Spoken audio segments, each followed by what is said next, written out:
I want to talk about promotions today. We're going to talk about more than 15 different type of price promotions. That's very important for you to understand in the food business. I'm going to share these with you. Also, I'm going to talk about some what I think are excellent promotions for food products.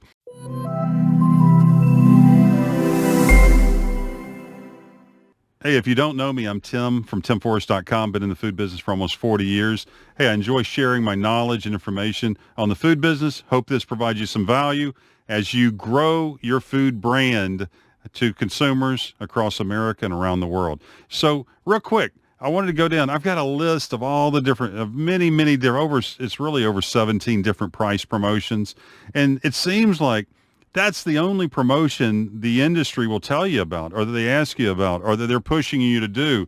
So when you meet with retailers, when you meet with distributors, if you work with brokers, if you work with so many different folks in the food business, they're going to go through some of these promotions. I'm going to share with you over 17 different types of price promotions. And what this means is that, I hate to share this, but it has to do with taking away from, oftentimes it's lowering your margin.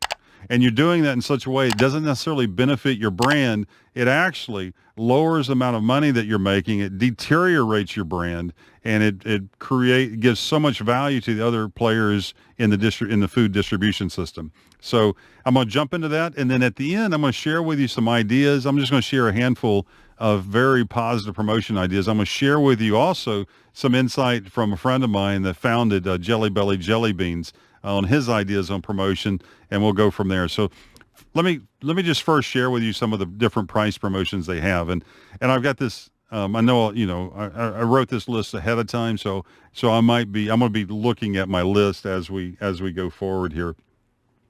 So you've got new item fees and setup. You've got, and I'm just going to do that. You got charitable donations. You have floor stock promotion allowances. You have freight allowances. You have backhaul allowances. There's a spoils allowance that could be there. There could be off-invoice allowances. There might be some sort of advertising allowance or some sort of deduction for the newspapers, circulars or flyers. There could be monthly specials, newsletters. There could be, I've seen the new store allowance. They're opening a new store, so they want you to participate in that. They have a supermarket opening order. And so there's going to be a demo allowance, show orders allowance. There could be an EDLP program going on. They want an everyday low price instead of a high-low pricing. So they might have something they might be asking you for. There could be some sort of samples allowance they may be needing. There might be, you could be pushing this retailer scan discounts. There might be coupons. You might be doing coupons. There could be special terms they're asking for. They won't either 60-day, 90-day, et cetera, as far as terms. This is the one that gets me the first time I saw that, I was like, oh my gosh. But a retailer was opening a new warehouse, so there could be new warehouse allowances for you.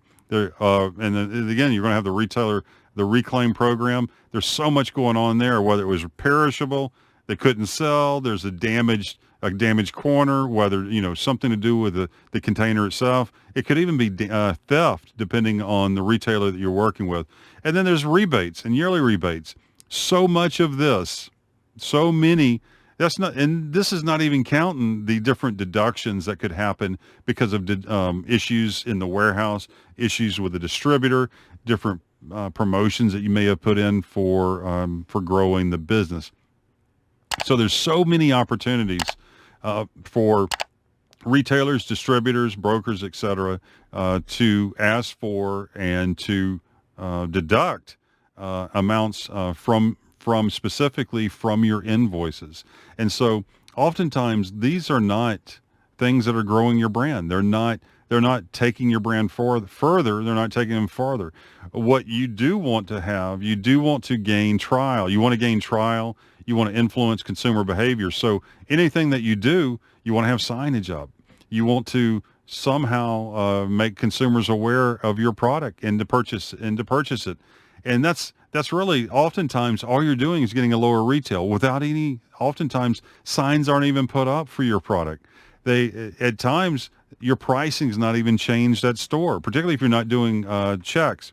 But the point being, this is all just oftentimes these type of promos are just simply cash grabs. They're cash grab from the brand, from you as a manufacturer. They're cash grabs from your business, your successful item at retail.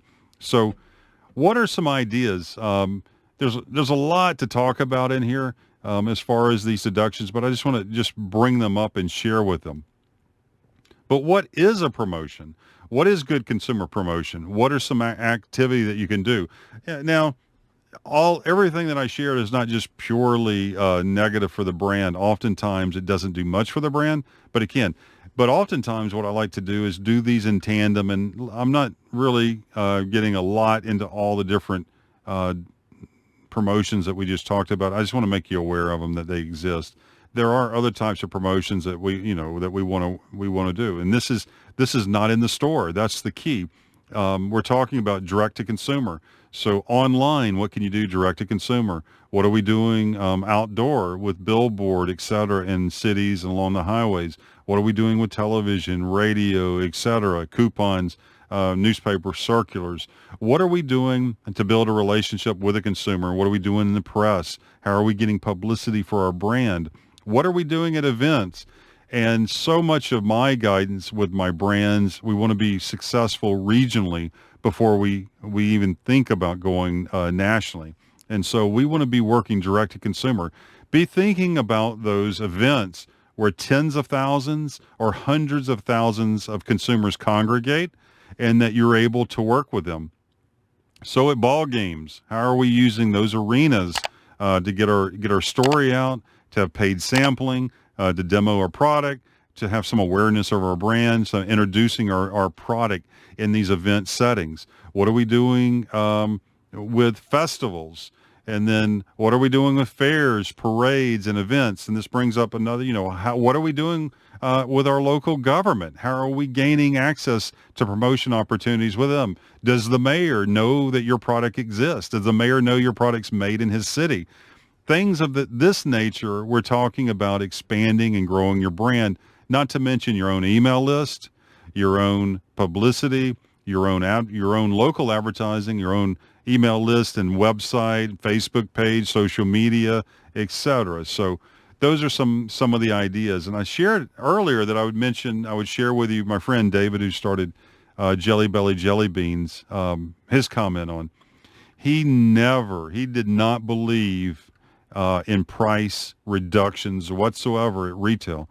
And so he never did that. All his promotion was outside of the store and was in other areas. When he introduced Jelly Belly Jelly Beans, he introduced the product at $1.99 a pound when the average jelly bean was selling at 50 cents a pound. So that gives you an idea of what he was thinking about with introducing the product. I hope this information helps. Just wanted to share some insight with you on some of the different promotion opportunities that people are approach you with. You want to be aware of it.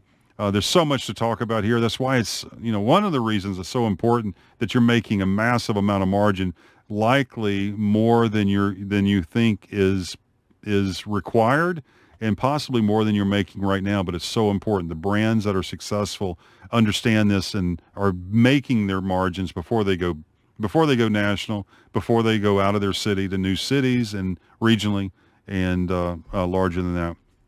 Anyway, I hope this information is helpful. I've got another resource that will share a tremendous amount of my ideas and concepts that I've used to grow multiple concepts to $1 million, multi-million-dollar, in some cases over $100 million in sales successes. And so my new book's out this year. Everyone's got a recipe. You can get it. I'll take care of the book if you'll take care of the shipping. You can see that offer at gettimsbook.com. If you have a question, send me a note, tim@timforrest.com. And if you have an item that has some traction and you've got growth plans, I would love to talk to you about it. Get on my calendar at timforrestmarkets.com. Thanks a lot. Thanks for watching.